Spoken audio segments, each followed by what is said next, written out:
What is palliative care? By Janae Stokes, MSN, APRN, AGNP, board certified.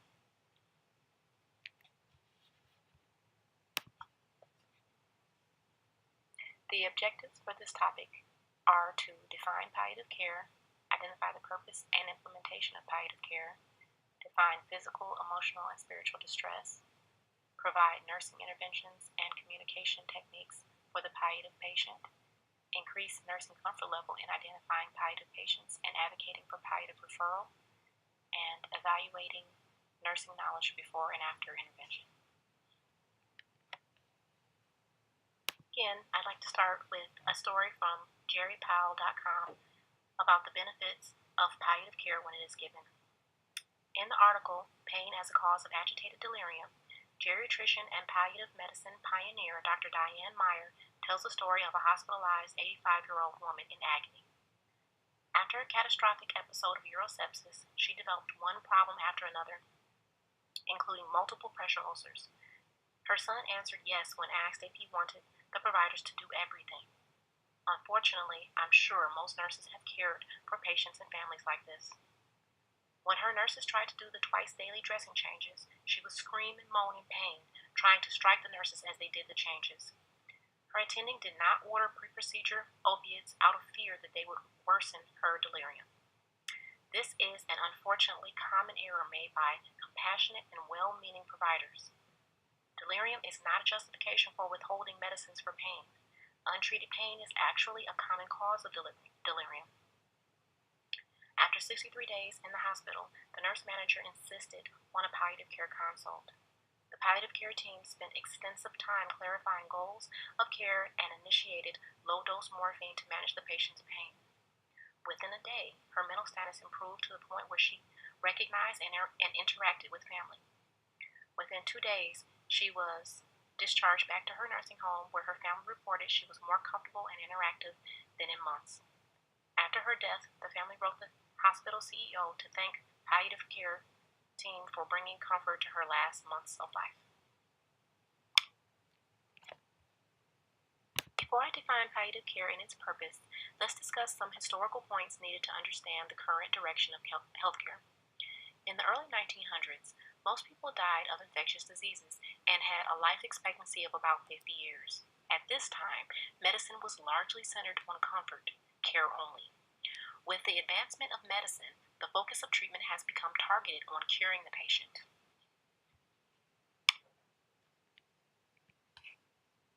Fortunately, today, while providing care to this numerous, sometimes elderly population, providers focus most, if not all, care on curative treatments. Chronic illness or advanced illness is likely to be accompanied by untreated symptoms and problems with communication between healthcare providers and patients.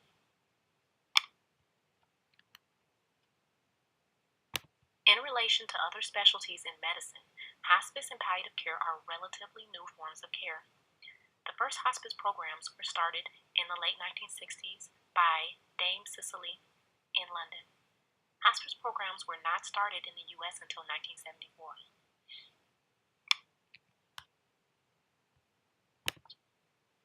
Hospice is used for the terminally ill with a prognosis of 6 months or less. For this reason, people associated hospice with death. Many patients and their families resist receiving hospice care due to seeing it as a death sentence.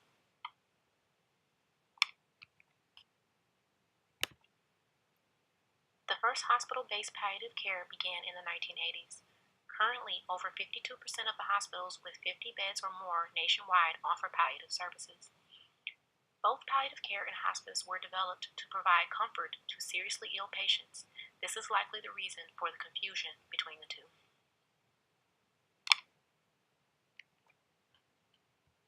The word palliation means to relieve discomfort. Palliative care or supportive care is a term for the treatment of symptoms that may be brought on by cancer treatment or cancer itself. Palliative medicine is a medical specialty that focuses on relieving suffering and increasing quality of life for the patient and family. Hospice is usually provided in the home, cares for anyone with life-limiting illness, and is not limited to 6 months. It is dependent on prognosis, It focuses on care and not curative treatments. Anyone can contact hospice to learn about the requirements, and it is fully covered by Medicare, Medicaid, and private insurances.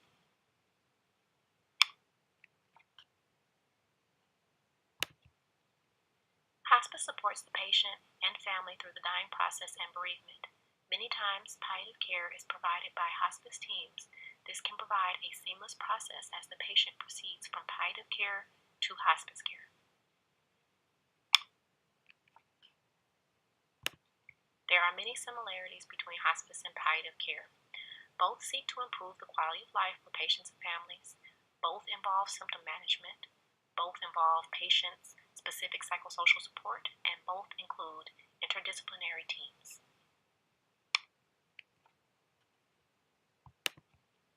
The major difference between palliative care and hospice is the timing in which the services are given.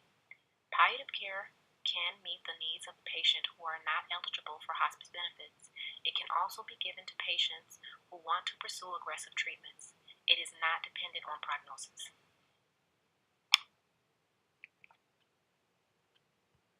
National guidelines recommend that supportive care be offered to anyone with symptoms from their chronic illness. Cancer patients are more likely than other patients with chronic illness to receive palliative care, but people with illnesses such as congestive heart failure, multiple sclerosis, etc., with a high symptom burden should be offered palliative care.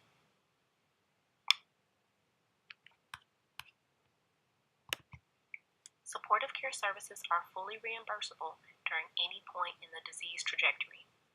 Hospice can only be reimbursed when curative treatments have ceased with a 6 months or less expectancy. Palliative care treats symptoms such as fatigue, depression, pain, nausea, loss of appetite, shortness of breath, insomnia, constipation, anxiety, confusion, etc.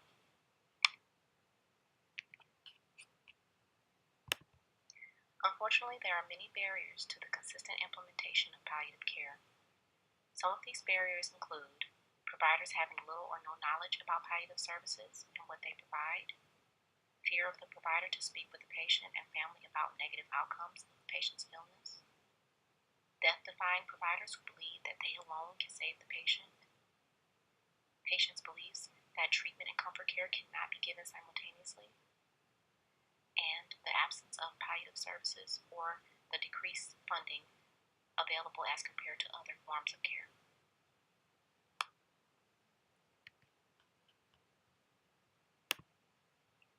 Here's an example of primary and secondary criteria used to help the healthcare provider in determining the patient's palliative care needs.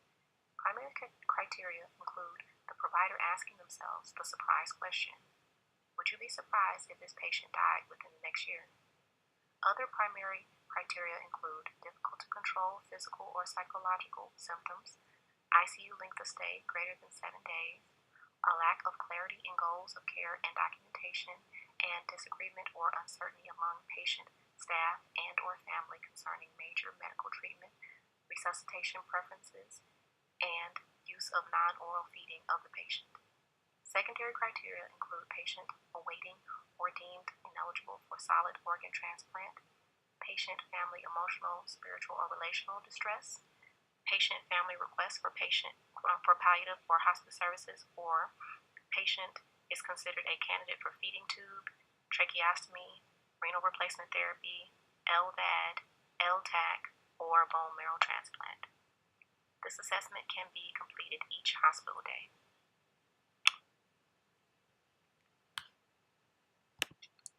There are 3 kinds of advance directives.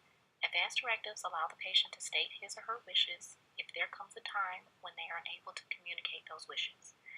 Medical power of attorney appoints the patient's chosen person to speak for them. If the patient does not pick or appoint someone, the doctor and one of the relatives designated by the priority list will speak for the patient.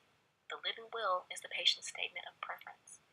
It will not prevent EMS from resuscitating the patient. The EMS team is required by law to perform resuscitation if there is no out-of-hospital DNR.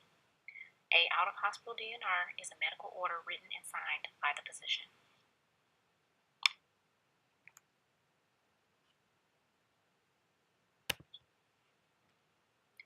The nurse should provide a complete assessment of pain to all patients, but this is especially important for patients in need of palliative care. The nurse should include questions such as, where does it hurt? How much does it hurt? What makes the pain better or worse? What does the pain feel like? What medications are currently being taken? What other treatments have been used for pain relief? And how effective have they been?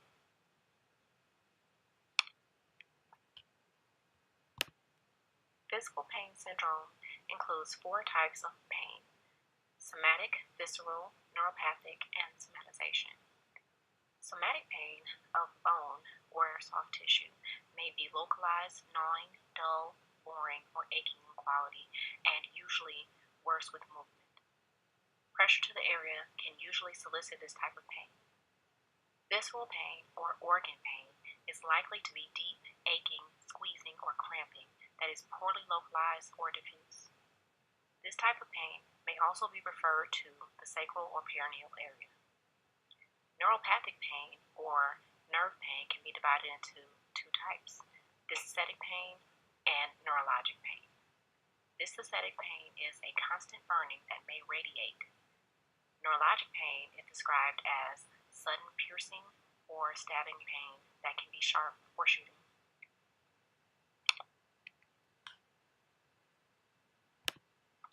Sometimes patients with chronic illness may complain that the pain hurts all over. This may be due to an opiate metabolite accumulation. This can be caused by receiving the same opiate for a long time in the elderly or patients with renal failure. Those who are receiving high doses of an opiate may also be at risk. This accumulation can also lead to confusion and hyperalgesia. Another type of pain that may be experienced in chronically ill is somatization. Somatization pain has a psychosocial component and is often referred to as total pain or total suffering. This can be experienced when no physical pain cause can be found.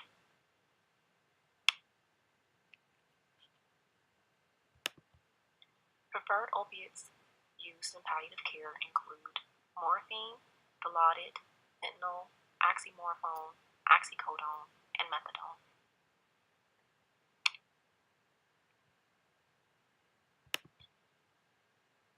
When caring for the chronically ill, the nurse should remember in palliative opiate use, patients are not subject to ceiling effect and should not be reversed.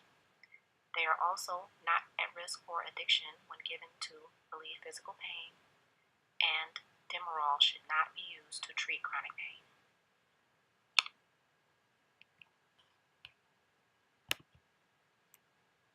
Some opiate side effects include constipation, which usually requires concurrent laxative use. Other side effects include delirium, hallucination, and myoclonus. The patient will need to be monitored for these symptoms.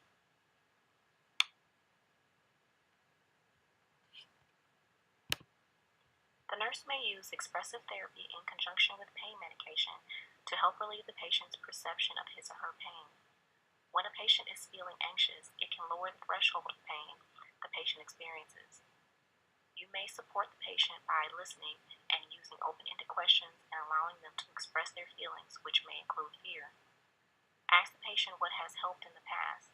Examples may include dimming the lights or facilitating a quiet room. Relaxation exercises, which include breathing exercises, massage, and soothing music, may also help. The nurse may also offer consultation with a social worker or counselor.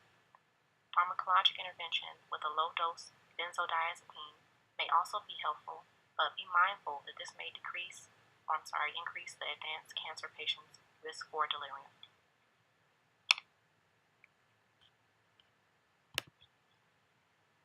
It should be noted that most terminally ill patients do not develop severe depression.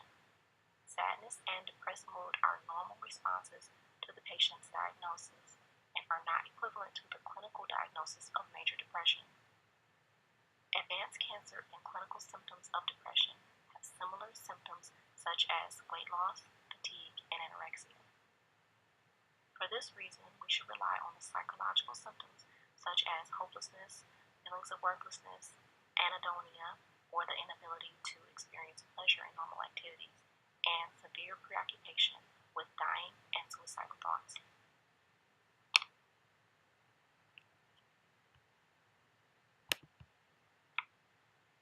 Denial may be used by the patient as a coping mechanism. It may help allow the patient and family to maintain hope. Denial becomes a problem if the patient or family completely refuses to accept the medical condition and fails to use the time to make needed preparations. It is not the nurse's responsibility to remove the patient's denial, and it is the patient's right to choose their own way to cope with their medical condition.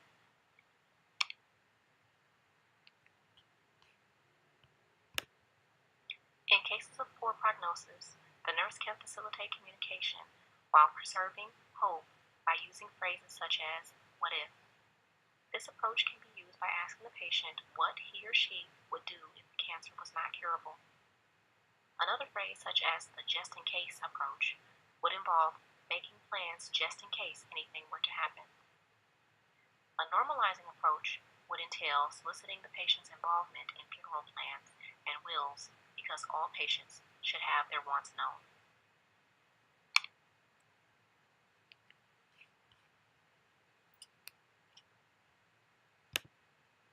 Patients with advanced illness may experience spiritual distress. These feelings may cause them to ask themselves, "why is this happening to me? Why am I being punished? What does this all mean? Is it too late to turn to God?" The patients may have feelings of worthlessness and feelings of abandonment of a higher power, causing them to question their faith and belief system.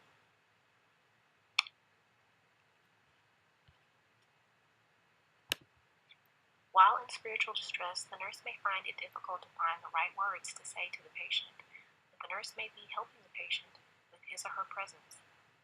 The nurse can also encourage the patient to talk about their beliefs. Prayer can be very helpful if requested. A consult for pastoral care is another resource at the nurse's disposal.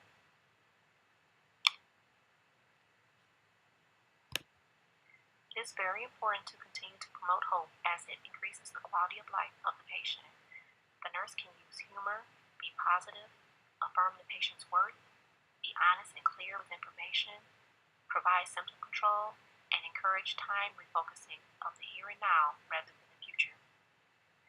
If tempted to think of hope as unrealistic, be sure to assess one's personal beliefs and be aware that it is no one's responsibility to ensure that hope is realistic for the patient.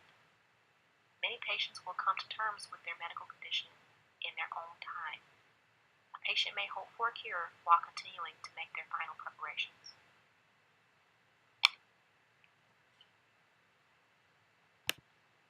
Delirium is defined as an acute state of confusion or an acute onset of an altered level of consciousness. This is as opposed to dementia, which has a gradual onset of impaired level of consciousness. Delirium and dementia need to be distinguished to determine the likelihood of restoration of cognitive functioning. In the cases of advanced illness, delirium has a 50% chance of reversal.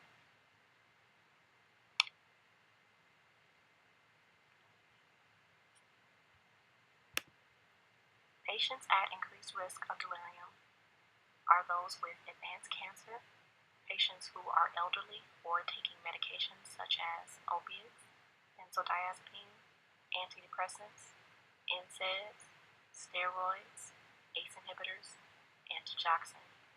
Patients with brain metastasis, hypoxia, metabolic abnormalities such as hypercalcemia, uremia, hepatic failure, hyponatremia, dehydration, or infection may also be at risk for delirium.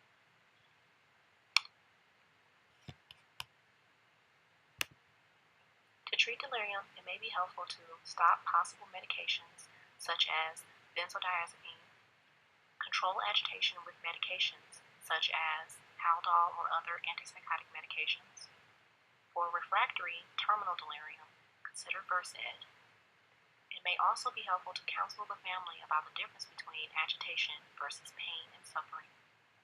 Patients can be comforted by providing quiet surroundings, having family members present at all times, a nightlight, and familiar objects. The nurse should not try to reorient agitated individuals, as this may increase agitation.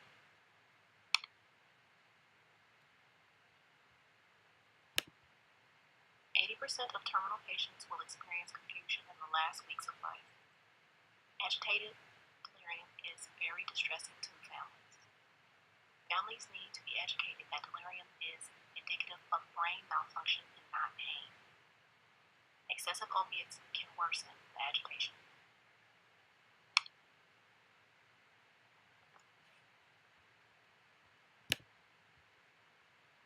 Palliative patients often experience gastrointestinal problems, such as dry mouth. Dry mouth, or xersomia, is caused by a decrease in saliva production.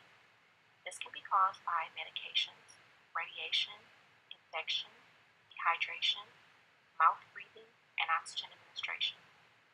This can be treated with frequent sips of water, ice chips, and popsicles.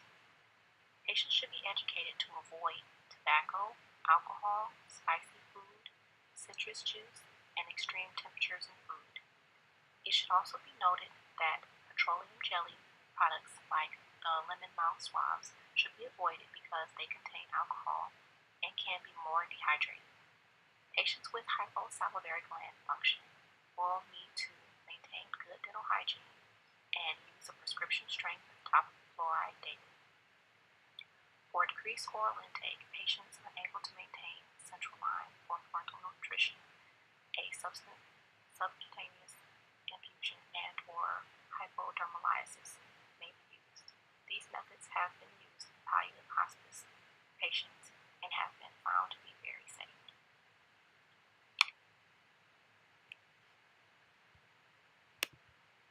Implementation of steroid use can serve to increase the appetite and decrease nausea for short-term improvements. Some patients may experience early satiety or the feeling of fullness after eating a small amount of food. This may be caused by delayed emptying of the stomach and can be treated with medications such as Reglan to promote gastrointestinal motility. Patients may also experience constipation regardless of food intake. If the patient has diarrhea, the nurse may suspect overflow diarrhea due to fecal impaction. Prevention of constipation with judicial use of laxatives should be used in advanced cancer patients. At the terminal stage of cancer, the patient's family may become dismayed that the patient's need to eat and drink has been greatly reduced.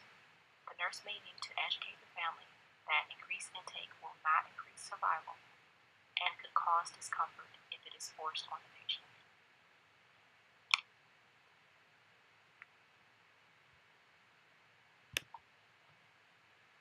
In 55 to 70% of patients with advanced cancer, dyspnea is a very distressing symptom. It is defined as the uncomfortable awareness of breathing. Opiates taken over a long period of time will not likely result in respiratory depression due to the development of tolerance. It may or may not concur with the oxygen level, due largely because it is subjective. Opiates may be used to decrease the perception of dyspnea. There are many causes of dyspnea, such as anxiety, pneumonia, anemia, cachexia, deconditioning, consolidation of lung tissue by tumor, and pulmonary embolism. The patient may be given medications such as anticholinergics to decrease congestion and breathing sounds, such as the death rattle. Chemotherapy may also be used to relieve dyspnea if related to obstruction by a tumor. Non-drug therapies including repositioning, chest PT, thoracentesis, radiation, and relaxation therapy may also be used.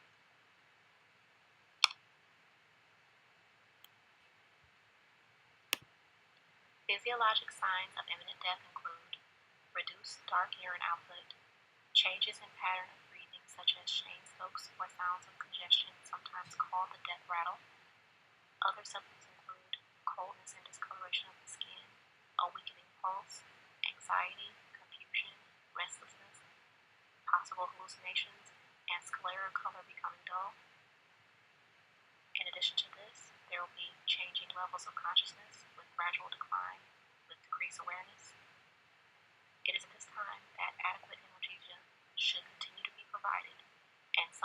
staff may worry that giving appropriate analgesic will directly cause death. The cost versus benefit is in favor of providing effective pain relief, as it is one of the many components needed to accomplish a good death.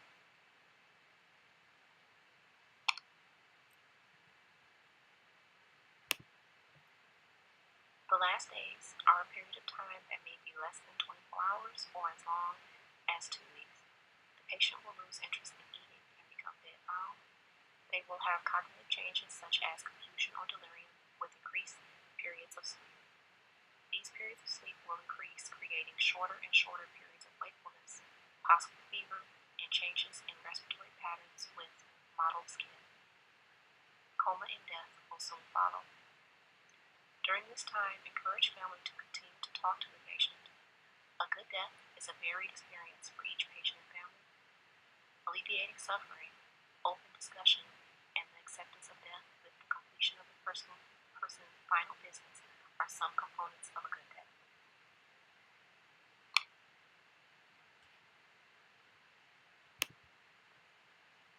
Additional palliative care training for the nurse can be found at the End-of-Life Nursing Education Consortium, Center of Advanced Palliative Care, Hospice and Palliative Nurse Association, Get Palliative Care at getpalliativecare.org, and the National Hospice and Palliative Care Organization. They offer education in classes and modules online, CEUs, as well as certification for nurses in hospice and palliative training.